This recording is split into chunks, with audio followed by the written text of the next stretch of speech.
ఇలా ఎందుకంటున్న కాంగ్రెస్ తెచ్చిన కరువు అంటే 300 పిల్లర్లు ఉండే కాళేశ్వరం ప్రాజెక్టులో 2 పిల్లర్ల సమస్య వచ్చింది.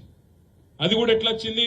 నిన్నగాక మొన్న మీరు చూసింటారు, బీహార్ లో ఒక బ్రిడ్జ్ కడుతుంటే కింద ఇసుక కదిలి బ్రిడ్జ్ కూలిపోయింది, మొత్తం బ్రిడ్జే వేయింది.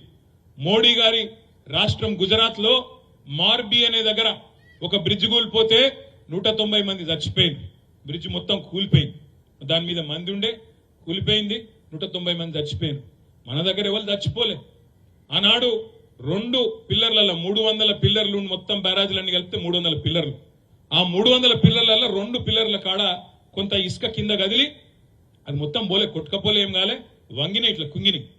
దాన్ని పట్టుకొని ఈ కాంగ్రెస్ వాళ్ళు ఈ 3-4 నెలల్లో ఎట్లన్నా కేసీఆర్ ను బదనాం చేయాలి, మేడిగడ్డ కాడ సమస్య వచ్చిందని చెప్పి గోదావరి నీళ్లు పైకి తీసుకురావద్దు, తీసుకొస్తే మళ్ళా కాళేశ్వరం నడుస్తుందనే విషయం ప్రజలకు తెలుస్తుంది, కేసీఆర్ కు పేరు వస్తుంది, కేసీఆర్ ను తిట్టాలి, బదనాం చేయాలి, పంటలు ఎండాలి, పంటలు ఎండితే రైతులు కూడా కడుపు మండి కేసీఆర్ నే తిట్టాలి, మళ్ళా పంటలు ఎండితే మనం కూడా కొనే అవసరం లేదు, బోనస్ ఇచ్చే అవసరం లేదు, రైతులు చచ్చినా మాకు పర్వాలేదు కానీ రాజకీయమే ముఖ్యమని చెప్పి ఇవాళ కాంగ్రెస్ ఓడు కక్షగట్టి కాళేశ్వరం కొట్టుకపోయిందని చెప్పి దిక్కుమాలిన ప్రచారం చేశారు.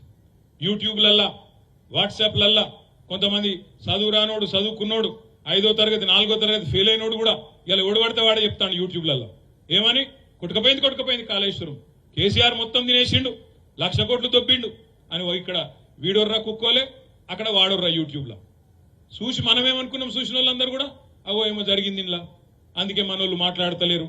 మనం ఏంటంటే నిజం నిలకడమే తెలుస్తుంది, తొందరద్దు అనుకున్నాం. మరి కొట్టుకపోయింది అన్న కాళేశ్వరంలో మొన్న కేసీఆర్ గారు కాలు బయటికి పెట్టంగానే గాయత్రి పంప్ హౌస్ ఎట్లా చాలైంది, నంది పంప్ హౌస్ ఎట్లా చాలైంది, మన సొప్పదండికి నీళ్లు ఉరుక్కుంటే ఎట్లొచ్చినాయి ఆలోచించమని చెప్పి నేను కోరుతున్నా. ఈ లంగలు దొంగలు యూట్యూబ్ లో మాట్లాడే చిల్లరగాళ్ళు వీళ్ళ మాటలు కాదు మనం నమ్మవలసింది, కళ్ళెదురుగా కనబడుతున్న వాస్తవాలు చూడాలి, వాస్తవాలు నమ్మాలి, వాస్తవాలు ఆలోచన చేయాలి.